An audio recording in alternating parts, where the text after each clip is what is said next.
Ya. Muy buenas tardes, bienvenidos de nuevo aquí a Justineando. El día de hoy tenemos un programa bastante completo de lo que es el estudio de la ciencia jurídica que databa de la época de Roma, lo que es el derecho romano. En primer lugar va a hablar mi compañero Iván aquí presente sobre la importancia del mismo, la trascendencia que tiene. Después seguirán la compañera Gavina y Valeria sobre la monarquía, ese periodo en la historia de Roma. Después vienen la compañera Mariana y Nelly a hablar de lo que es la república. Prosigo yo, su servidor Ricardo, con el tema del imperio, y después el compañero Michel de Justineando con Jorge. Comenzamos.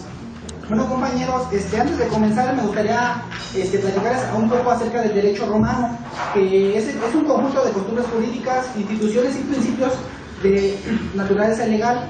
Estas elaboraciones fueron creadas por jurisconsultos y algunos magistrados que nacieron, evolucionaron y tuvieron plena vigencia en Roma y en las provincias a las que estuvieron sometidas. Desde la fundación de la ciudad romana hasta la muerte del emperador Justiniano, comprende un lapso mayor de 12 siglos, desde el año 753 a.C., en el que se ubica la fundación de Roma, hasta el año 565 de nuestra era, en el que acaeció la muerte de Justiniano. Bueno, el derecho romano nos ofrece los conceptos fundamentales de una ciencia jurídica supranacional, las principales reglas según las cuales se combinan estos conceptos, las bases terminológicas para el acceso de todos los juristas a estos fundamentos. Nos enseña el alma y el espíritu de las leyes en general, nos ilustra sobre el poder y la enseñanza de la equidad para luego poder juzgarlo mejor.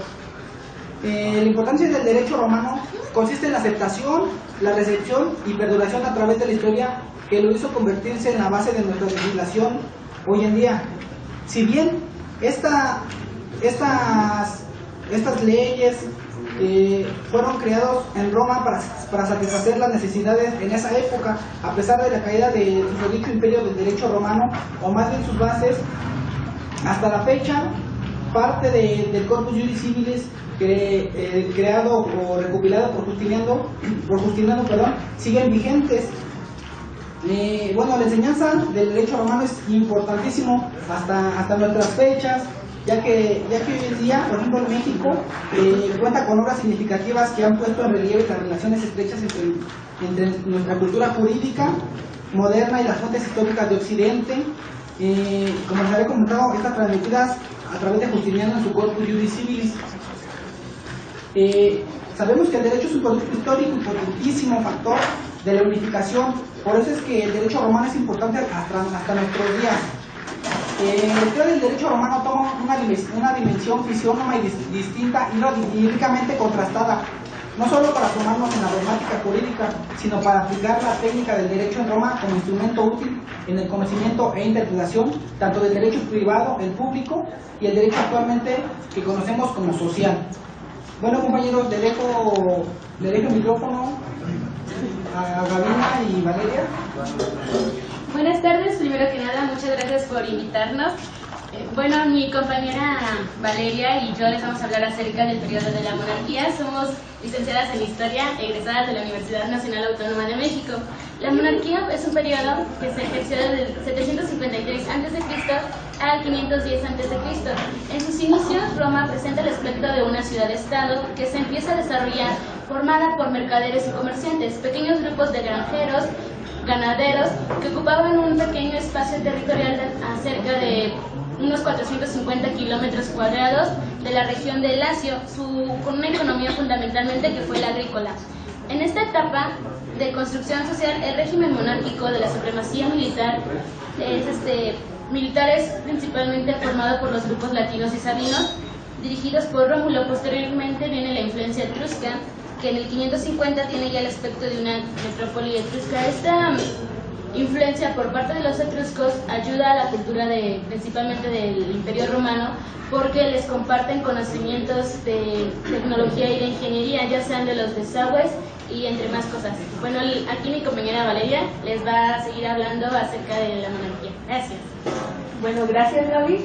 Gracias por la invitación a mis compañeros, y yo les voy a hablar brevemente de lo que es la organización social que prevalecía en la monarquía romana.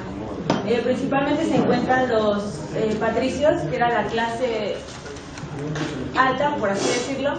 Eran descendientes de los fundadores de Roma y eran los que podían ejercer cargos públicos o poder mandar en un culto, por así decirlo, entre algunos otros más privilegios. Por el contrario, se encuentra la clase plebeya, que son la clase desprotegida y que a comparación de los patricios pues no gozaba de ciertos privilegios como ellos, por ejemplo un cargo público. A veces no se menciona mucho a los clientes, pero también fueron una figura importante dentro de la monarquía romana, porque eran aquellos ciudadanos libres que recíprocamente se daban derechos y obligaciones con el pater. Les pedía ayuda y recibía ayuda jurídica. Una de las características principales de la monarquía, bueno, como sabemos a los colegas, era la costumbre, esos actos cotidianos que adquieren cierto grado de obligatoriedad, por así decirlo. También, bueno, ya con un último tema, los actos jurídicos se llevaban a cabo oralmente, y la principal actividad que llevaban, ya lo comentaba. Sí, fue la agricultura. Fue la agricultura, y prevalecía más el ámbito religioso que el ámbito del jus como su esencia. Bueno, por nuestra parte fue todo. Los enlazamos con nuestras colegas Mariana y Nelly. Muy buenas tardes. Mi compañera y yo venimos representando a la Facultad de Estudios Superiores Acatlán. Nosotros les vamos a hablar acerca de la República. La República comprende del año 509 al 27 a.C. Les hablaremos acerca de la organización política. Esta está integrada por 3 órganos políticos: los magistrados, el Senado y los comicios. Durante esta época, el monarca es sustituido por 2 magistrados. Estos son 2 cónsules elegidos anualmente por los patricios. La República atraviesa por 3 importantes periodos. El primero es la República aristocrática. En él se da el ejercicio de las funciones públicas, sigue reservado únicamente para los patricios. Posteriormente viene la República democrática, en donde los plebeyos obtienen concesiones y acceso a las magistraturas. Finalmente está lo que conocemos como la República decadente, en donde la administración pública y de justicia producen el advenimiento del imperio. Les voy a hablar acerca de lo que son las magistraturas, y bueno, estas son el conjunto de órganos al que son asignadas funciones públicas que antes eran solo ejercidas por el monarca. Bueno, buenas tardes. Yo voy a hablar del Senado, que es otro órgano de poder. El Senado tiene funciones legislativas, judiciales, financieras y de relaciones exteriores. En sus inicios empezó con 100 miembros. Llegó hasta tener hasta 1000 miembros aproximadamente. Es considerado como el detonador del poder y no sufre ningún cambio durante las constituciones. También está el órgano de poder, que son los comicios. Los comicios tienen la función de designar a los magistrados, ya sea de rango superior o de rango inferior. En la República hubo fuentes del derecho, fueron las de derecho escrito, que son las leyes judiciales, los plebiscitos, los consultos, los edictos de los magistrados, y el derecho no escrito, que son la costumbre y las respuestas de los consultos. Bueno, regresamos con mi compañero Ricardo. Muy buenas tardes, yo el carismático presentador de su programa, y les vengo a hablar sobre otro periodo en la historia de Roma bastante importante, un periodo de contrastes y cambios que conocemos como el Imperio. Entonces, para empezar, tenemos que saber que el Imperio se divide en dos etapas, la primera tiene por nombre diarquía, que es que el poder recaía en 2 personas, en la figura del príncipe y del senado. Y después, la segunda etapa la conocemos como el dominado, que empezó a partir de Diocleciano. Entonces, en esta etapa fueron muchos los cambios que hubo, pero en materia jurídica lo importante viene por la importancia que llegó a tener el derecho en esta época. ya que el derecho aquí se empieza a considerar como parte de la cultura. Entonces todas las familias con dinero, las domus, que tenían cierto estatus social, debían tener conocimientos jurídicos. Entonces los casos importantes para el derecho se discutían en las plazas y así, fomentando pues la importancia en la discusión en materia legal. Tenemos la principal fuente del derecho, sigue siendo la costumbre. ¿Qué es la costumbre? La costumbre es una acción reiterada.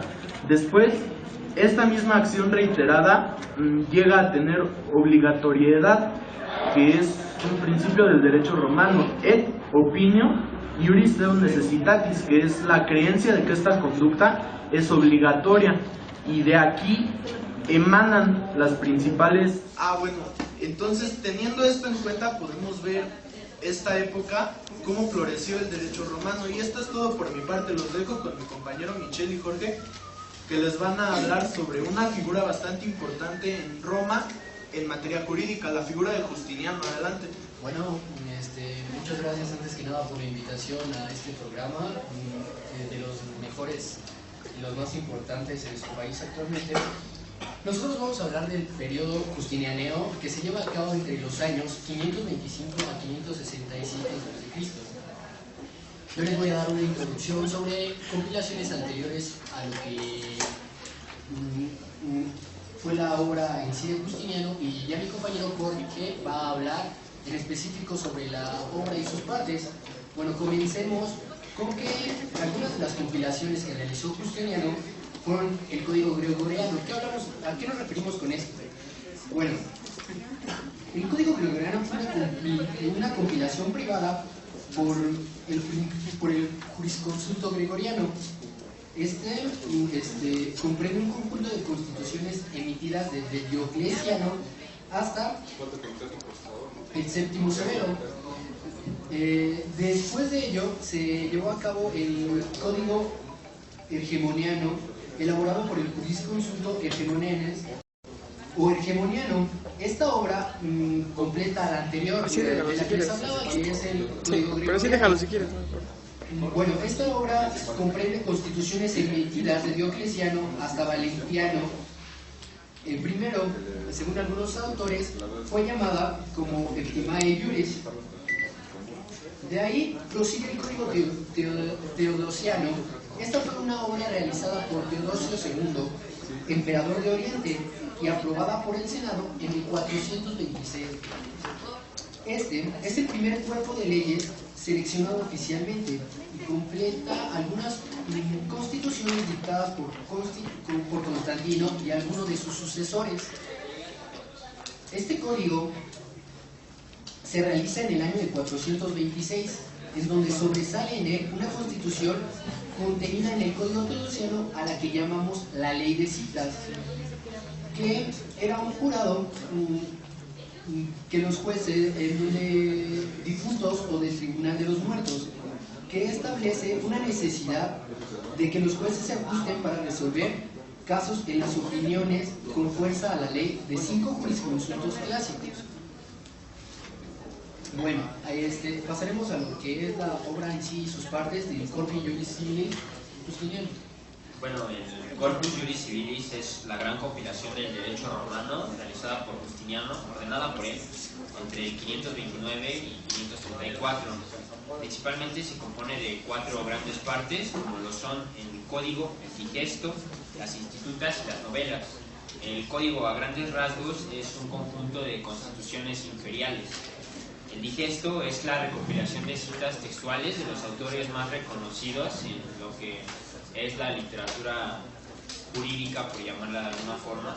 Las Institutas es un manual de derecho para estudiantes del mismo, que fue como una edición de las instituciones de Gallo.